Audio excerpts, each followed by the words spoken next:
दिनै 2026 मायथाइनि 4 जुलाइ दिनै सानसेनि माखासे गोनां खौरांफोरानो जादों। सेथि रादाबाव दङ 135थि डुरान्ड कापनि गिबि मेचखौ बडलेण्ड एफसिआ नर्थ इस्ट इउनाइटेड एफसिनि हेंथायै 1 आगस्टआव गेलेगोन। दिनै मृत्युन्जय नार्जारि बिथाङा डिटिअ अफिसारफोरनो बलेर' गारि राननानै होदों। बिटिसिनि डिटिअ अफिसारफोरनो बलेर' गारि राननानै होदों हान्थामेला बिफाननि मृत्युन्जय नार्जारि बिथाङा। दुंहाव बोथोरनि थाखाय हादोरसानि थागिबिफोरनिसिम गिबि मन्थ्रि बिथांनिफ्राय जर'खा खावलायनाय। साफ्रोमखौबो सम बायदियै आरो थोजासे दै लोंनो खावलायदों। खामानि मावनायनि थाखाय बाहेराव थाङोब्ला सांग्रां जानायनि बोसोन आरो देहाखौ गाज्रि मोनोब्ला थाबैनो डाक्टारजों सुबुरुन लानो खावलायहरदों। रायजोनि सावस्रि खोन्दोआ सिगांनिख्रुइ गोख्रों आरो जौगासिन जाबाय होनना गिबि मन्थ्रि बिथां डक्टर हिमन्त बिश्व शर्मा बिथाङा फोरमायथिदों। दैज्लां बोथोराव राजखान्थिखौ दोनथ'नानै आबाद फोथाराव खामानि मावनायाव मुखुब जादों इउपिपिएलनि गाहाय नेहाथारि राजकुमार नार्जारि बिथाङा। सासे पुलिसआ गावनि खर'आव गुलि गावनानै गावखौ फोथैना लादों। हेड कनस्टेबल घनाकान्त मालाकारा गावनि जिउखौ फोजोबना लादों होनना खौरां मोननाय जादों। दारांगामेला आउटपस्टनि हेड कनस्टेबल घनाकान्त मालाकारा 51 बोसोर बैसोनि 24 APBN बिथाङा थांनाय हराव पुलिस थानायाव गावनि 9mm कार्बाइनजों खर'आव गुलि गावनानै जिउ फोजोबना लादों। खौरां मोननाय बायदिब्ला घनाकान्त मालाकार बिथाङा सुथि लानानै न'आव थांना फैनाया डिउटियाव साननैल' जादोंमोन। बिथांनि गोथै देहाखौ नायबिजिरनो पस्टमर्टमनि थाखाय दैथायहरनाय जाबाय होनना खौरां मोन्दों। मोनसे दुखुनांथाव खौरां बिपिएफनि गोख्रों मावथि बिटिसिनि बारग' MCLA माधव कार्कीया रुंसारि जाबाय। क'क्राझार आइ आफा नार्सिं हमाव फाहामथाय लाबाय थानाय समावनो अबथिरायै रुंसारि जालाङो होनना खौरां मोननाय जादों। हातिगाव पुलिसआ 500 रां घुस लानायनि दायाव सासे सोरखारि मावफारियाखौ हमदों। हातिगाव पुलिसआ पेन्सन गाहाय मावखुलिनि साख्रिआवला जेनिफार आहमेदखौ 500 रां घुस लानायनि दायाव हमदों। सेनियर एसिस्टेन्ट जेनिफारखौ हाउसफेटआव थानाय पेन्सन डाइरेक्टरेट मावख'निफ्राय हमनाय जादों होनना खौरां मोननाय जादों।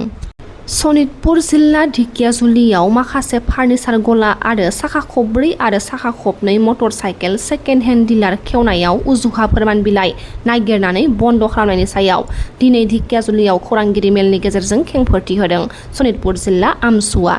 साननैसो सिगां मुस्लिम हारिनि सायाव नोजोर होनानै एबा माखासे गुलाय गुजाय उजुहा दिन्थिनानै फार्निचार गलायाव गलानि फोरमान बिलाइ नागिरनानै ढेकियाजुलि हाग्रा बिफाना लाख लाख दंफां आरो फार्निचारफोरखौ दैखांना लाबोनाय आरो साखा खबनै मटर साइकेलनि सेकेन्ड हेन्ड डिलार बन्द' खालामनाय जाथायखौ लानानै दिनै ढेकियाजुलि खौरांगिरि नब्लाङाव खौरां मेलनि गेजेरजों थाबैनो हाग्रा बिफाना दंफां फार्निचारफोरखौ गथायफिनना होनांगौ आरो गोरिब श्रमिकफोरखौ खामानि मावना बोथिसे ओंखाम जानो खाबु होनांगौ होनना दाबि दैखांदों। साइबार रां थगायग्रा दायनिगिरि सा 4 सुबुंखौ हाइलाकान्दि पुलिसआ हमनो हादों। साइबार स्केम खालामग्रा हमजानाय दायनिगिरिफ्रानो जादों हाइलाकान्दि ब्रजपुरनि गौतम रय चौधुरी, हाइलाकान्दि उजानकुपारनि जाहारुल हासन लक्सर, हाइलाकान्दि नारायणपुरनि आबु जहिर लक्सर आरो आगलपुर भाटिसांजुराइनि महमदुर हासन चौधुरी होनना सिनायथि होदों। बे साइबार दायनिगिरिफोरा बावैसो 50,000 रांखौ गुबुननि बेंक एकाउन्टआव ट्रेन्सफार खालामदोंमोन। बिसोर अनलाइन जुवा थगायनाय आरो चीना हेकारजों सोमोन्दो लाखिनानै साइबार थगायनायनि दारै लाख लाख रां लुथिदोंमोन। बिटिसिनि गाहाय खुंगिरि हाग्रामा महिलारि बिथांनि बिबुंथिनि सायाव सनितपुर जिल्ला एबसुआ गोख्रों फिनजाथाय होदों। थांनाय बावैसो सान सिगां हाग्रामा महिलारि बिथाङा बाजेटखौ लानानै सनितपुर आरो बिश्वनाथ जिल्लानि माखासे गामिफोरा बिटिआरआव सोसनजानायनि सायाव बाथ्रा बुंदोंमोन। फरायसा आफादनि दैदेनगिरिफोरा माखासे बाथ्राखौ खौरांगिरि मेलनि गेजेरजों फोरमायथिदों। फरायसा आफादखौ ब्लेम होनानै गाव जुदि माबा मोनसे पलिटिकेलि मुलाम्फा जादोंब्ला बे बिथांनि खोथा, खिन्थु बिथाङा सासे बिटिसिनि गाहाय मावफुं सोद्रोमा जानानै एस ए होल बर' हारिनि मोनफ्रोमबो हारि हारिसा आफादफोरखौ लानानै बर'फोरनि जौगानायनि फारसे खामानि मावनायासो बिथांनि गुबै खोथा जानांगौ। बिदि बिथाङा सोरबा आफादखौ सोंखारिनानै गावनि पलिटिकेलि मुलाम्फानि थाखायल' बाथ्रा बुङोब्ला बेयो हारिनि थाखाय खहा जागोन होननानै जों सानो। खोब दुखुनांथाव बाथ्रा जे बिटिसि खुंथायनि सासे गाहाय मावफुं सोद्रोमा मानगोनां हाग्रामा महिलारि बिथाङा आथिखालाव खौरां बिजोंनि गेजेराव बायदि बायदि बाथ्रा बुंनायखौ जों खौरां बिजोङाव खोनानो मोन्दों। बिथाङा बुंदों बिटिसिआव बड'लेण्डआव गोदानै सनितपुर बिसनाथ जिल्लानिफ्राय गामिखौ सोबाय नाथाय बाजेटखौ लिरनानै लाबोआसै होननानै बिथाङा बुंदों बा बिथाङा गोबां बाथ्रा बिटिआर एकर्डनि सोमोन्दै बा सनितपुर बिसनाथ जिल्लानि सोमोन्दै बुंदों। बेयाव जोङो थोंजोङै बुंनो सानगोन जे बिथाङा मिथिनांगोन जे दिनै बिटिआर गोजोन गोरोबथानि 3.1 दफानि गेजेरजों जि जोङो गामि कमिसननि गेजेरजों गामि हाबनायनि थाखाय खाबुखौ मोनबाय आरो बेजों लोगोसे जोङो गणतान्त्रिक भाबै जोङो भटनि अधिकारखौबो जोङो थांनाय 5थि बिटिसि बिसायख'थियाव जोङो भट होनो मोनबाय।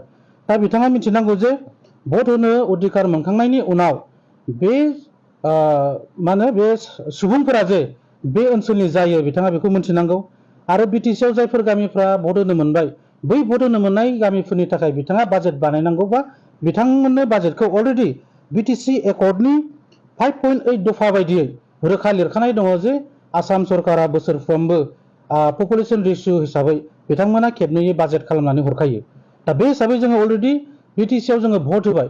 भट होखांनायनि उनाव बिनि बाजेटआ दिनै अलरेडि बिटिसिआव फैनांगौ। दा बिथाङा बाजेट गैया माबा गैया होननानै बिथाङा बायदि बायदि रावजों बुंथिनाया ओंथि गैया आरो जों गोख्रों रावजों सोंखारिनो नागिरदों बिथाङा जोंनि सनितपुर आरो बिसनाथ जिल्लाखौ लानानै जाहाथे राजखान्थियारि मुलाम्फानि थाखाय बाथ्रा बुङा आरो बिथाङा सनितपुर आरो बिसनाथ जिल्लाखौ गोबां बोसोर नासयनानै फैखाबाय। दिनै बिटिआर सुक्तिनि गेजेरजों जोङो दिनै मोनसे बड'लेण्डआव थानो मोननायनि राहाखौ जोङो मोनदों। दिनै बर'फोरनि जि थामोनथा रैखाथिनि जोंहा हा हुनि जेंना दिनै बिटिआर गोजोन गोरोबथानि 5.3 दफानि गेजेरजों जोङो सनितपुर जिल्ला आरो बिसनाथ जिल्ला गावखांनायनि उनाव 5.3 नि गेजेरजों सनितपुर जिल्लायाव 14,000नि बारा जोंनि एफआरसिनि टाइटेल दाबिदारफ्रा दिनै दङमोन। दा 14,000नि बारा टाइटेल दाबिदारफोरनि गेजेराव दिनै जोङो 5.3 बिटिआर सुक्तिनि गेजेरजों दिनै 7,000नि बारा दाबिदारफ्रा दिनै हानि फोरमान बिलाइखौ मोनबाय।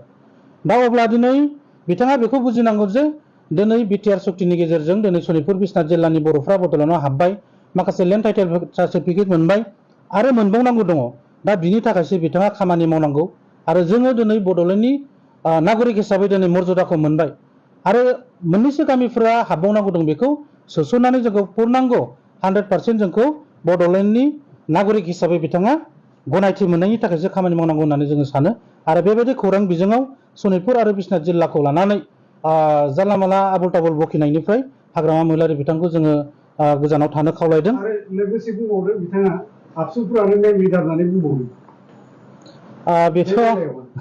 बेथ' जोबोद दुखुनांथाव बाथ्रा। दिनै एबसुआ माहारियारि आफाद, एबसुआ बर' हारिनि थांनाय थैनायखौ लानानै दिनै सानहर 24 घन्टा हाबा मावगासिनो दङ आरो एबसुआ दिनै बर' हारिनि थाखाय खामानि मावनायनि थाखायनो दिनै बर' हारियाव एसेब्लाबो दिनै बर'आव सांग्रांथिया फैदों आरो दिनै पलिटिकेलि रांखान्थियारि राजखान्थियारि मोनफ्रोमबो बिथिङाव जौगासारनाया दिनै दुलाराय बर' फरायसा आफादनि गोख्रों खामानि मावनायनि थाखायनो दिनै सांग्रांथि फैदों होननानै जों सानो। दा बे समाव दुलाराय बर' फरायसा आफादखौ बिथाङा गिदिर गिदिर थिखादारनि बाथ्रा बुंदों आरो लिडारफोरनि बाथ्रा बुंदों, बेयो नंखाय बाथ्रा आरो बिथाङा बेबायदि दुलाराय बर' फरायसा आफादखौ ब्लेम होनानै गाव जुदि माबा मोनसे पलिटिकेलि मुलाम्फा जादोंब्ला बे बिथांनि खोथा, खिन्थु बिथाङा सासे बिटिसिनि गाहाय मावफुं सोद्रोमा जानानै एस ए हल बर' हारिनि मोनफ्रोमबो हारि हारिसा आफादफोरखौ लानानै बर'फोरनि जौगानायनि फारसे खामानि मावनायासो बिथांनि गुबै खोथा जानांगौ। बिदि बिथाङा सोरबा आफादखौ सोंखारिनानै गावनि पलिटिकेलि मुलाम्फानि थाखायल'